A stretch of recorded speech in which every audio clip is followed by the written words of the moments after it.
जय हिंद। स्वागत है एक बार फिर से आपका। उत्तर प्रदेश पुलिस भर्ती 2022 असिस्टेंट रेडियो ऑपरेटर एग्जाम में आने वाले प्रश्नों की जीके प्रैक्टिस क्लास आपकी स्टार्ट हो चुकी है। जैसा कि आप जानते हैं, ये हमारी क्लास नंबर 61 है। इसके पहले हमने क्लास नंबर 60 तक अच्छे से कंप्लीट कर लिया है। अगर आपने नहीं देखा तो आप चैनल की प्लेलिस्ट में जाइए। वहाँ पर आपको UP police assistant operator head operator के नाम से प्लेलिस्ट मिल जाएगी। जीके के नाम से लगभग 250 से अधिक वीडियोस पड़ी हुई हैं, जाकर के आप चेक कर सकते हैं। ठीक है। आपको गाइस अगर इस बार सिलेक्शन लेना है तो आप उस पूरी क्लास को ज़रूर देखिएगा। जैसा कि आप जानते हैं कि यूपी पुलिस असिस्टेंट ऑपरेटर हो या हेड ऑपरेटर हो या जिन्हें आप रेडियो ऑपरेटर भी कहेंगे, रेडियो ऑपरेटर हो, मेरे प्यारे भाई, इसमें हर एक सब्जेक्ट में आपको 50% अंक अर्जित करने हैं, चाहे वो नॉर्मलाइजेशन करके हो या आपके रॉ मार्क्स हो, है ना। तो आपको हर एक सब्जेक्ट में ध्यान देना होगा। और जीके एक ऐसा सब्जेक्ट है जिसको गाइस काफ़ी ज़्यादा पढ़ना पड़ता है, उसके बाद वहाँ पर 50% आपके हो सकते हैं। ठीक है। तो आप हर एक क्लास को अच्छे से देखिएगा। आप गाइस इसके पहले की अगर क्लासेस को नहीं देखे हैं तो आप चैनल की प्लेलिस्ट में जाइए, वहाँ पर जाकर के आप चेक कर सकते हैं। मेरे प्यारे भाई, जब एक दिन अचानक किसी रिजल्ट की पीडीएफ में दिखता हुआ तुम्हारा रोल नंबर तुम्हारे सारे संघर्षों, सारी परेशानियों और प्रश्न चिन्हों का जवाब देगा, तब तुम बस खामोशी से मेहनत करते रहना। मुझे यकीन है तुम्हारी सफलता शोर करेगी वो एक दिन, जिस दिन आपका रिजल्ट आएगा। मेरे प्यारे भाई, आप सभी जानते हैं, जिस दिन रिजल्ट की पीडीएफ में आपको अपना रोल नंबर दिखेगा ना, उस दिन गाइस आपको इतनी खुशी होगी जितनी मैं आपसे बता भी नहीं सकता हूँ, कल्पना भी नहीं कर सकता हूँ। मेरे प्यारे भाई, जिस दिन सिलेक्शन होता है ना, बहुत ही ज़्यादा खुशी होती है। ये बात आप उस दिन के लिए महसूस कर सकते हो कि कितनी खुशी होती है।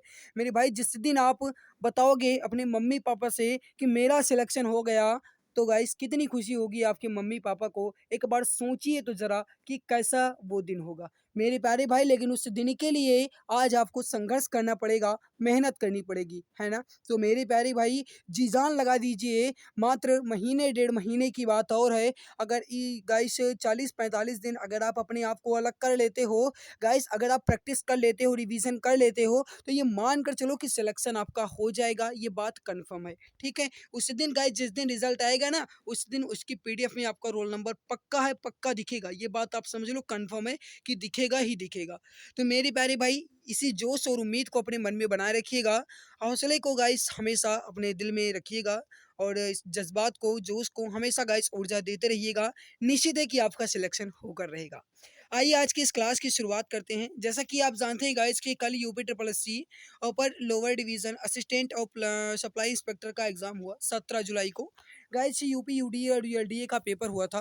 गाइस आज मैं वही क्वेश्चंस आपके सामने लेकर आया हूं, ताकि देखो, क्वेश्चंस की गाइस जो होते हैं ये बिल्कुल वही होते हैं, चाहे आपका यूपी ट्रिपल एस सी में पूछा जाए या गाइस किसी अन्य एग्जाम में पूछा जाए, है ना। यूपी पुलिस में भी उसी से आपके क्वेश्चन पूछे जाते हैं, उसी प्रकार क्वेश्चन पूछे जाते हैं, और यूपी ट्रिपल एस सी में भी आपके उसी प्रकार क्वेश्चन पूछे जाते हैं। ठीक है।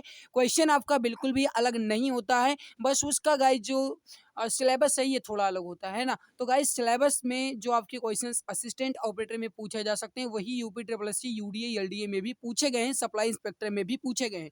आप इसको सॉल्व कीजिए और देखिए कि आप गाइस जो यूपी यूडीए और एलडीए का पेपर हुआ, इसमें आप कितना क्वेश्चन सही कर लेते हैं। आप जरूर बताइएगा कमेंट सेक्शन में, हमें आपके कमेंट्स का इंतजार रहेगा। आप कमेंट में ये जरूर बताइएगा कि आप कुल कितने प्रश्न को सही कर पाए। ठीक है। ताकि मुझे पता चले कि अगर आप यूपी ट्रिपल एस सी के अंतर्गत अगर आप सप्लाई इंस्पेक्टर का फॉर्म फिलअप करते तो आप कितना सही कर सकते थे।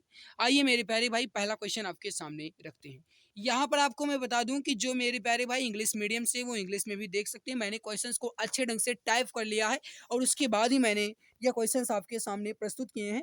गाइस जैसा कि आप जानते हैं कि जो आपका पेपर हुआ था उसमें गाइस इतना बेहतर ढंग से नहीं, कहीं कहीं आपको गाइस टिक लगा मिलेगा, तो कहीं कहीं आपको गाइस उसमें लिखावट या साफ सुथरे नहीं थे, जिसकी वजह से मैंने इसे टाइप कर रखा है। ठीक है।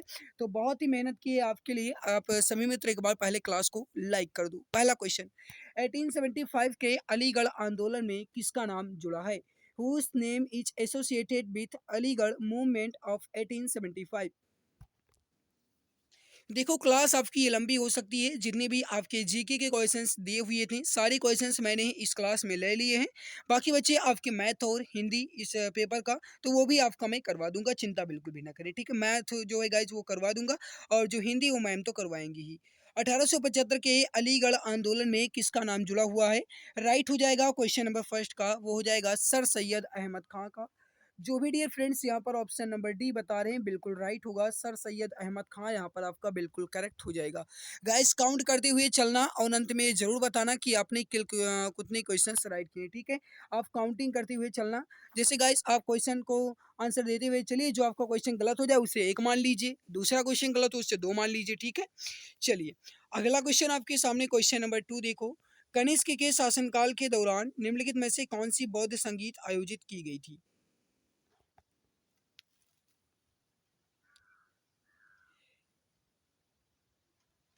बताइए इसका सही आंसर क्या हो जाएगा, जल्दी जल्दी आंसर दीजिए। बताइए भाई कि कनिष्क के शासनकाल के दौरान कौन सी बौद्ध संगीत आयोजित की गई थी। बौद्ध संगीत का मतलब होता है मेरे प्यारे भाई बौद्ध सभाएं। जैसा कि आप जानते हैं कि बौद्ध सभा जो है ये चार बौद्ध सभाएं आयोजित की गई। पहली बौद्ध सभा जो है ये अजातशत्रु के शासनकाल में हुई। यहाँ पर आपसे पूछा जा रहा है चौथी बौद्ध सभा। देखो यहाँ पर जो गाइस चौथी बौद्ध सभा है ये गाइस कनिष्क के शासनकाल में हुई थी, मतलब यहाँ पर आपका ऑप्शन सी जो है ये बिल्कुल राइट होगा। अगर आपसे ये पूछा जाता है कि चौथी बौद्ध सभा का जो आयोजन है ये कहाँ पर हुआ था मेरे प्यारे भाई, तो याद रखिएगा इसका आयोजन जो है ये हुआ था कुंडल वन कश्मीर में, ठीक है। तो मेरे भाई आप ये भी याद रखिएगा। कहीं कहीं आपसे क्वेश्चन ये भी पूछा जा सकते हैं कि कौन सी बौद्ध संगीत का आयोजन बिहार के बाहर किया गया है, ठीक है। तो याद रखिएगा गाइस कुंडल वन कश्मीर में चौथी बौद्ध संगीत है, इसी का आयोजन बिहार के बाहर किया गया है, जबकि तीन बौद्ध संगीतियों का आयोजन जो है ये बिहार में ही किया गया है, ठीक है। चलिए अगला आपके सामने कि किस राजा के प्रशासन में अष्टप्रधान मंत्री परिषद पाई गई थी। इसका आंसर आप बताएंगे। In administration of which king Ashtapradhan the council of ministers was found. Right answer क्या होगा, फटाफट आंसर दो। जो मेरे प्यारे भाई इंग्लिश मीडियम से वो इंग्लिश में देख लें, जो हिंदी से हैं वो हिंदी में देख लें। अगर आपको क्वेश्चन स्पष्ट नहीं दिख रहे हैं तो क्लास की क्वालिटी थोड़ा हाई कर लीजिएगा। देखो गाइस यहाँ पर राइट होगा आपका, वो हो जाएगा मराठा साम्राज्य के जो गाइस थे शिवाजी, छत्रपति शिवाजी महाराज, उनके गाइस मंत्रिपरिषद में अष्टप्रधान प्रशासन मिला है। राइट होगा यहाँ पर आपका ऑप्शन सी। जो भी डियर फ्रेंड्स ऑप्शन सी बता रहे हैं बिल्कुल राइट हो जाएगा। अगला आपके सामने भारतीय राष्ट्रीय कांग्रेस के उस अधिवेशन के स्थान का नाम बताइए जहां पूर्ण स्वराज को अपना अंतिम लक्ष्य घोषित किया गया था। भारतीय राष्ट्रीय कांग्रेस के उस अधिवेशन का नाम बताइए जहां पूर्ण स्वराज को अपना अंतिम लक्ष्य घोषित किया गया था। मेरे प्यारे भाई जल्दी जल्दी आंसर दीजिए, इसका राइट आंसर क्या हो जाएगा। सही आंसर हो जाएगा आपका, वो हो जाएगा लाहौर। जो भी मित्र प्यारे भाई यहाँ पर बता रहे हैं लाहौर बिल्कुल राइट होगा। ऑप्शन ए यहाँ पर आपका जो है ये बिल्कुल सही आंसर हो जाएगा। अगला क्वेश्चन आपके सामने, क्वेश्चन नंबर 5। क्वेश्चन क्या कह रहा है इसको देखिए। किस लड़ाई में मुख्य विरोधियों को सही ढंग से नहीं बताया गया है। चलिए गाइस मैं यहाँ पर हिंदी में ही कर लेता हूँ, मैं ज़्यादा छोटा करूँगा तो गाइस आपको हो सकता है कि क्वेश्चन स्पष्ट ना दिखे, तो मैं हिंदी में ही कर लेता हूँ। जो मेरे प्यारे भाई इंग्लिश मीडियम से हैं, वो पीडीएफ के थ्रू भी पढ़ सकते हैं। ओके, तो बताइए गाइस आप इसका राइट आंसर क्या होगा। किस लड़ाई में मुख्य विरोधियों को सही ढंग से नहीं बताया गया है। ऑप्शन को देखने के बाद आंसर दीजिएगा, जल्दबाजी बिल्कुल भी नहीं करेंगे। इसमें आपको बताना है किस लड़ाई में मुख्य विरोधियों को सही ढंग से नहीं बताया गया। पहला ऑप्शन देखो, पानीपत की जो पहली लड़ाई है जो कि 1526 में हुई, ये हुई थी बाबर और इब्राहिम लोदी के बीच, बिल्कुल सही है। दूसरा ऑप्शन देखो, पानीपत की दूसरी लड़ाई टीपू सुल्तान और मराठा के बीच हुई, बिल्कुल गलत, क्योंकि आप जानते हैं कि पानीपत की जो दूसरी लड़ाई है ये 5 नवंबर 1556, 5 नवंबर 1556 को ये हुई थी मेरे प्यारे भाई हेमचंद्र विक्रमादित्य, जिनका लोकप्रिय नाम हेमू भी है। तो हेमू और अकबर की सेना के मध्य हुआ था पानीपत का दूसरा युद्ध, है ना। तो यहाँ पर जो गाइस पानीपत की दूसरी लड़ाई है इसमें मुख्य विरोधियों को सही ढंग से नहीं बताया गया, मतलब यहाँ पर आपका ऑप्शन बी जो है ये बिल्कुल सही हो जाएगा। अगला आपके सामने इसको देखिए मेरे प्यारे भाई, क्वेश्चन नंबर 6 का राइट आंसर क्या होगा। असहयोग आंदोलन जो है ये क्यों बंद कर दिया गया। इसका आंसर आप बताएंगे। क्वेश्चन नंबर 6, असहयोग आंदोलन जो है ये क्यों बंद कर दिया गया। फटाफट आंसर दीजिए, इसका राइट आंसर क्या होगा।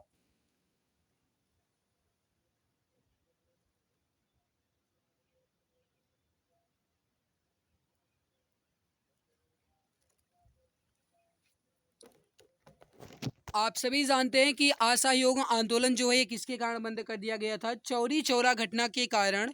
राइट हो जाएगा यहाँ पर आपका ऑप्शन नंबर ए।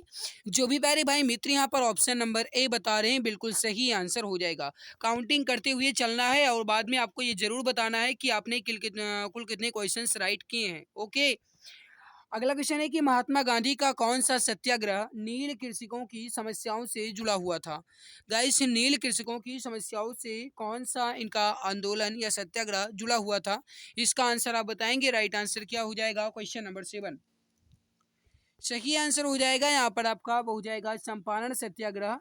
जो भी प्यारे भाई मित्र यहाँ पर ऑप्शन नंबर सी बता रहे हैं बिल्कुल सही हो जाएगा। करेक्ट आंसर हो जाएगा यहाँ पर आपका चंपारण सत्याग्रह। अगला आपके सामने निम्नलिखित में से कौन राष्ट्रपति को पद की शपथ दिलाता है? राष्ट्रपति को उनके पद की शपथ जो है ये कौन दिलाता है?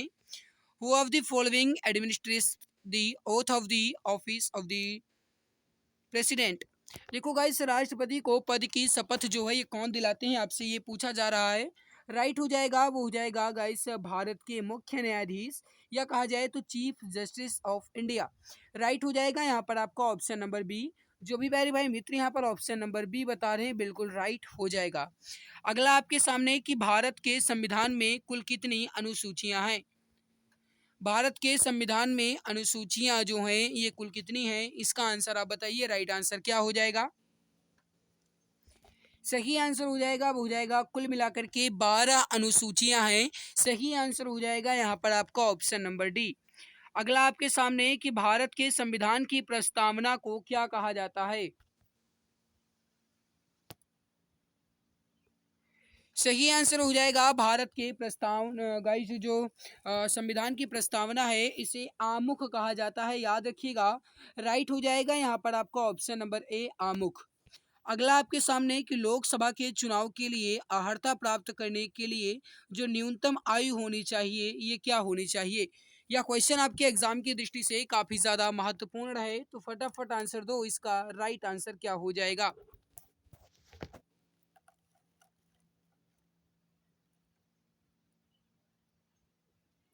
लोकसभा में चुनाव के लिए अर्हता प्राप्त करने के लिए न्यूनतम आयु कितनी होनी चाहिए, आपसे ये पूछा गया है।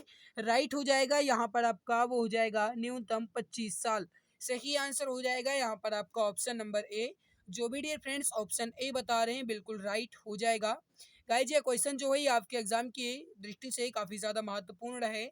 ये आपका पूछा गया है UP triple C UDA LDA 17 जुलाई 2022 के क्वेश्चन पेपर हैं, ठीक है। वही मैं आपका सॉल्व करवा रहा हूँ। चलिए, अगला क्वेश्चन आपके सामने क्वेश्चन नंबर अगला है क्वेश्चन 12 है कि भारतीय संविधान में जो मौलिक अधिकार की अवधारणा है इसका स्रोत जो है ये कहाँ से लिया गया? यूएसए या तत्कालीन यूएसएसआर या यूके या Japan? Is the source of concept of fundamental rights in the Indian constitution.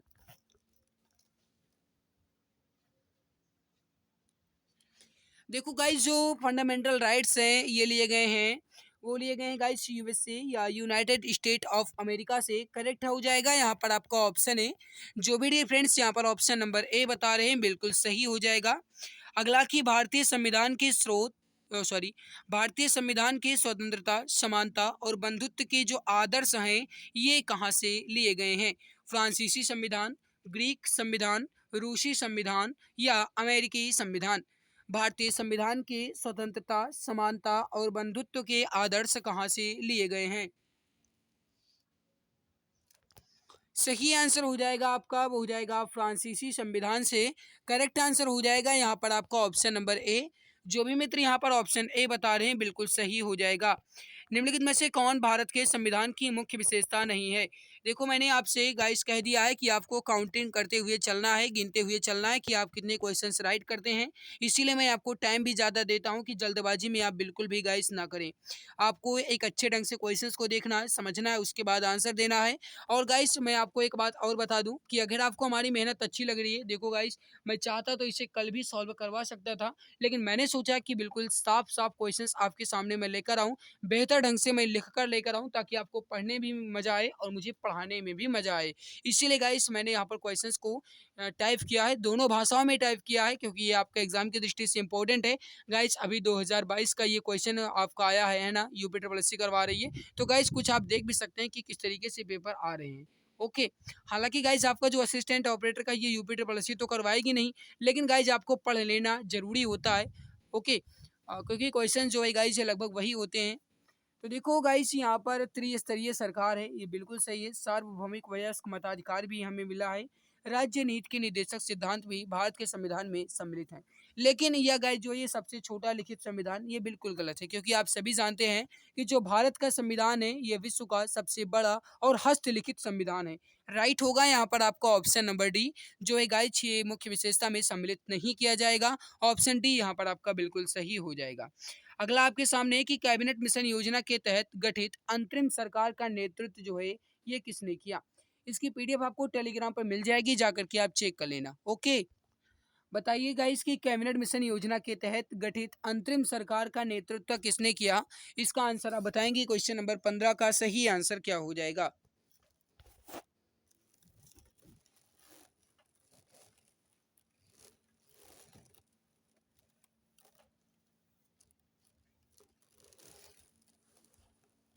देखो गाइस कैबिनेट मिशन योजना के तहत गठित अंतरिम सरकार का जो नेतृत्व है ये किया गया था जवाहरलाल नेहरू के द्वारा। राइट हो जाएगा यहाँ पर आपका ऑप्शन नंबर बी बिल्कुल करेक्ट हो जाएगा। चलिए अगला अगला क्वेश्चन आपके सामने है कि पंचायतों को संवैधानिक दर्जा जो है ये किस अनुच्छेद के तहत दिया गया था। यह क्वेश्चन आपके एग्जाम की दृष्टि से इम्पोर्टेंट है, तो बताइए इसका राइट आंसर क्या हो जाएगा। पंचायतों को संवैधानिक दर्जा किस अनुच्छेद के तहत दिया गया था।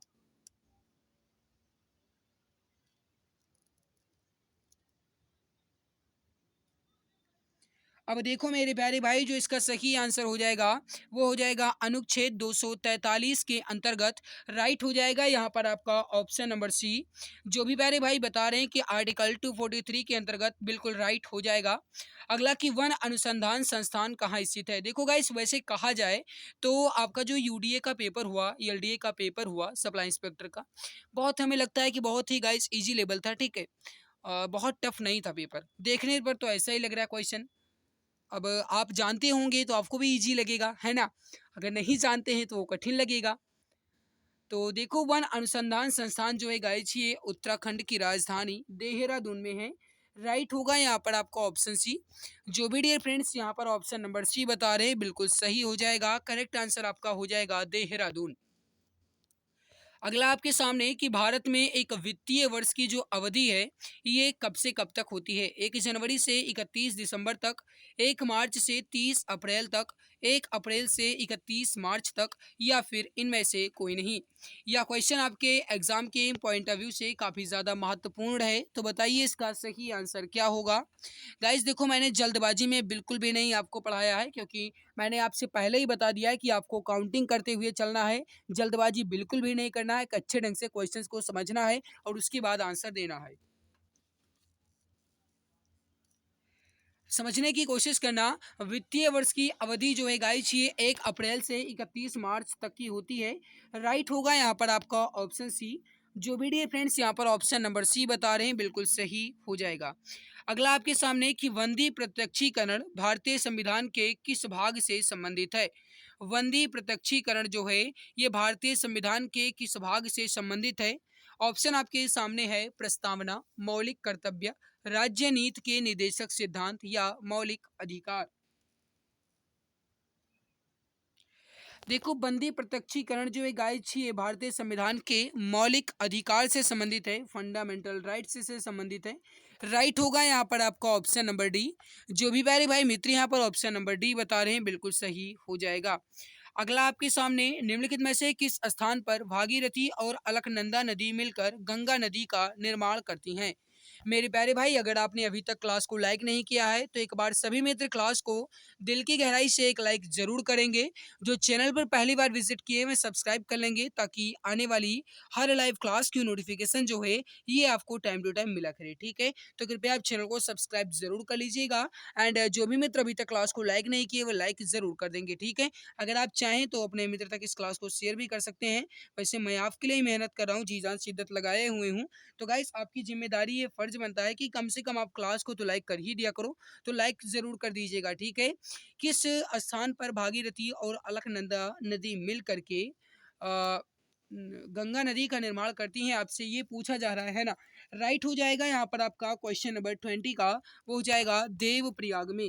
करेक्ट हो जाएगा यहाँ पर आपका ऑप्शन नंबर वी। अगला आपके सामने इसको देखिए कि बांदीपुर राष्ट्रीय उद्यान जो है ये कहाँ पर स्थित है। बांदीपुर राष्ट्रीय उद्यान जो है ये कहाँ पर स्थित है, इसका आंसर आपको बताना है। फटाफट आंसर दो क्वेश्चन नंबर 21। याद रखिएगा, बांदीपुर राष्ट्रीय उद्यान जो है मेरे प्यारे भाई ये कर्नाटक राज्य में पड़ता है। करेक्ट हो जाएगा यहाँ पर आपका ऑप्शन नंबर डी। जो भी मित्र यहाँ पर ऑप्शन डी बता रहे हैं बिल्कुल राइट हो जाएगा। परफेक्ट आंसर आपका हो जाएगा ऑप्शन नंबर डी। अगला आपके सामने निम्नलिखित में से कौन वायु प्रदूषक नहीं है। ऑप्शन को देखने के बाद आप आंसर आसानी से बता सकते हैं। वायु प्रदूषक इसमें जो है गाइज वो कणकीय पदार्थ, सल्फर डाइऑक्साइड, नाइट्रोजन डाइऑक्साइड, ये सारे वायु प्रदूषक में सम्मिलित हो जाएंगे। लेकिन ऑक्सीजन तो वायु प्रदूषक नहीं हो सकता। अगर ये वायु प्रदूषक हो जाएगा तो आज हम जीवित कैसे रह सकते हैं, है ना। ऑक्सीजन जो है गाइज ही हमारे जीने के लिए जरूरी होता है। तो राइट यहाँ पर क्या होगा मेरे भैया, ऑप्शन बी यहाँ पर आपका बिल्कुल सही हो जाएगा। यहाँ पर गाइज जो लिखा गया है, एक मिनट, यहाँ पर गाइस थोड़ी आंसर में मिस्टेक मैंने कर दिया है, तो इसको चेक कर लेना, मतलब सही कर लेना। ठीक है, अगला देखो, किस रक्त समूह को सार्वत्रिक दाता कहा जाता है। कहने का मतलब ये है मेरे भाई कि इसमें जो गाइस सर्वदाता रक्त समूह है ये किसको कहा जाएगा। Which blood group is called universal donor. अब आप सभी जानते हैं मेरे प्यारे भाई कि सर्वदाता जो है ये ओ को कहा जाएगा, ओ रक्त समूह को। सर्वग्राही जो है ये ए बी को कहा जाता है। तो यहाँ पर आपसे सर्वदाता पूछा गया, कहने का मतलब है यहाँ पर आपका ऑप्शन डी जो है ये बिल्कुल राइट हो जाएगा। अगला देखो, कौन सी संस्था भारत में मौद्रिक नीति बनाती है। भारत सरकार, आरबीआई, एसबीआई या फिर राज्य सरकारें। मौद्रिक नीति जो है ये कौन सी संस्था अपनाती है या बनाती है। राइट हो जाएगा यहाँ पर आपका क्वेश्चन नंबर 24 का, वो हो जाएगा आरबीआई यानी reserve bank of India. Correct answer हो जाएगा यहाँ पर आपका ऑप्शन नंबर बी। जो भी मित्र ऑप्शन बी बता रहे हैं बिल्कुल राइट हो जाएगा। नेक्स्ट है कि पौधे का नर प्रजनन अंग जो है ये कौन सा है। इसका आंसर आप बताएंगे, पौधे का नर प्रजनन अंग जो है ये कौन सा है, बताइए इसका राइट आंसर क्या हो जाएगा। सही आंसर हो जाएगा आपका, वो हो जाएगा गाइस स्टेमेन या फिर जिन्हें पुंकेसर भी आप कहते हो। करेक्ट आंसर हो जाएगा यहाँ पर आपका ऑप्शन नंबर ए बिल्कुल सही आंसर हो जाएगा। अगला देखो, त्वचा की सबसे ऊपरी परत को क्या कहते हैं। त्वचा की सबसे ऊपरी परत को क्या कहा जाता है। अधिचर्म, उपकला, अधिकेंद्र या एपिटोम। देखो गाइस, त्वचा की सबसे ऊपरी परत को जो कहा जाता है वो कहा जाता है अधिचर्म। मतलब यहाँ पर आपका ऑप्शन ए जो है ये बिल्कुल सही हो जाएगा। जो भी बता रहे हैं ऑप्शन नंबर ए बिल्कुल सही हो जाएगा। इसकी पीडीएफ आपको हमारे टेलीग्राम पर मिलेगी, जाकर के आप चेक कर लेना। ठीक है, यहाँ पर आपको इसकी पीडीएफ मिल जाएगी, ये आपका टेलीग्राम चैनल है। अगला क्वेश्चन आपके सामने, जो धातुएं होती हैं ये विद्युत की सुचालक आखिर क्यों होती हैं। क्योंकि इनमें मुक्त इलेक्ट्रॉन होते हैं, परमाणु जो हैं ये हल्के ढंग से पैक होते हैं, या गलनांक उच्च होता है, या फिर इसमें सभी।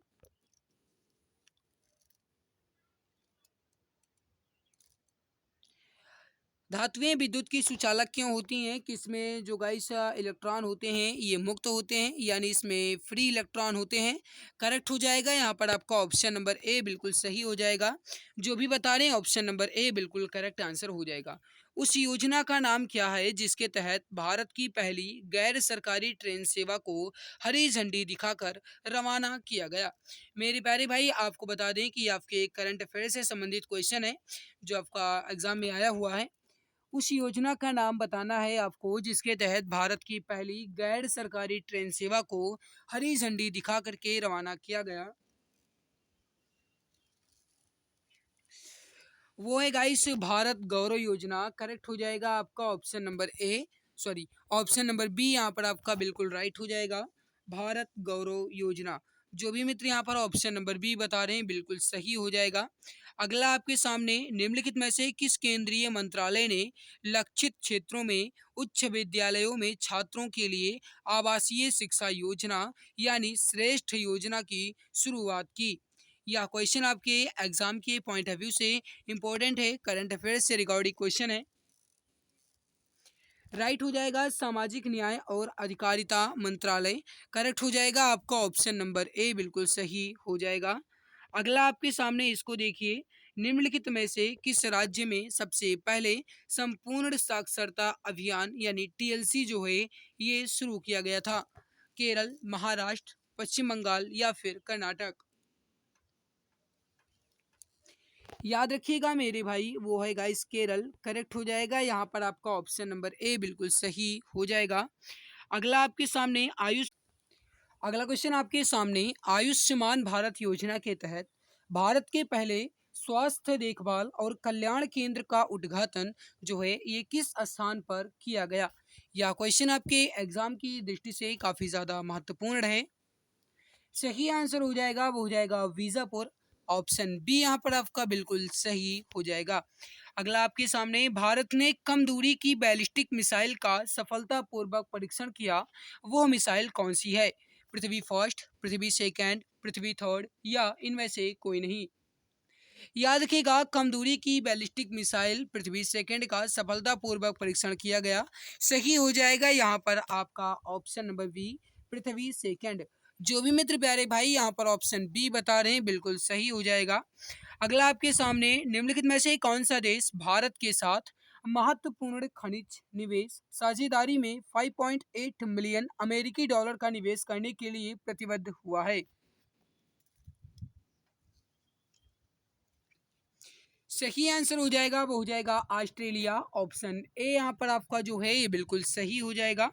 अगला आपके सामने दुनिया का सबसे तेज सुपर कंप्यूटर फ्रंटियर किस देश में विकसित किया गया? यहाँ पर गाइस ये सुपर लिखा हुआ है, ठीक है, ये थोड़ी टाइपिंग मिस्टेक हो गई है हिंदी में। तो दुनिया का सबसे तेज सुपर कंप्यूटर फ्रंटियर जो है ये किस देश में विकसित किया गया आपसे ये पूछा जा रहा है। याद रखिएगा क्वेश्चन नंबर 34 का वो हो जाएगा मेरे प्यारे भाई यूएसए यानी यूनाइटेड स्टेट ऑफ अमेरिका में। करेक्ट आंसर हो जाएगा यहाँ पर आपका ऑप्शन नंबर डी। अगला आपके सामने जगत गुरु रामभद्राचार्य विकलांग विश्वविद्यालय दुनिया में अपनी तरह का पहला विश्वविद्यालय है और यह उत्तर प्रदेश के किस जिले में स्थित है? यह क्वेश्चन आपके एग्जाम की पॉइंट ऑफ व्यू से काफी ज्यादा इंपॉर्टेंट है, तो फटाफट आंसर दीजिए। क्वेश्चन नंबर 35 का राइट आंसर क्या हो जाएगा? मेरे प्यारे भाई जो इसका सही आंसर हो जाएगा वो हो जाएगा चित्रकूट में। ऑप्शन ए यहाँ पर जो है आपका बिल्कुल सही होगा। अगला आपके सामने निम्नलिखित में से कौन सा कार्यक्रम भारत सरकार द्वारा ग्रामीण विकास के लिए शुरू किया गया था? इसका आंसर आप बताएंगे कौन सा कार्यक्रम भारत सरकार द्वारा ग्रामीण विकास के लिए शुरू किया गया कार्यक्रम है? ये आपके करंट अफेयर से रिगार्डिंग क्वेश्चन है गाइस, क्योंकि आपका यूडीए का जो पेपर हुआ इसमें आपके करंट अफेयर के जो क्वेश्चंस आए हुए थे उसको भी मैंने इसमें शामिल कर लिया है। राइट हो जाएगा आपका क्वेश्चन नंबर 36 का वो हो जाएगा प्रधानमंत्री ग्रामीण आवास योजना। करेक्ट हो जाएगा यहाँ पर आपका ऑप्शन सी बिल्कुल परफेक्ट हो जाएगा।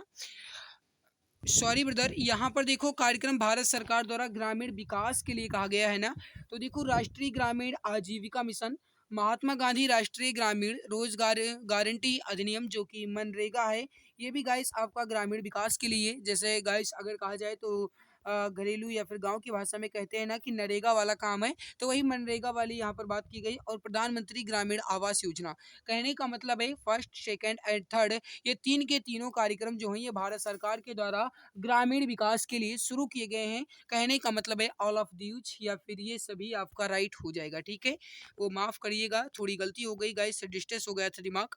चलिए, अगला है कि 2022 तक किसान की आय दोगुनी करने के लिए किस समिति का गठन किया गया है। 2022 तक किसान की आय दोगुनी करने के लिए किस समिति का गठन किया गया है, इसका आंसर आप बताएंगे। राइट हो जाएगा आपका, हो जाएगा अशोक दलवई समिति, ऑप्शन नंबर डी आपका बिल्कुल राइट होगा। अगला क्वेश्चन है कि कौन पूरा योजना से संबंधित है। निम्नलिखित में से कौन पूरा योजना से संबंधित है।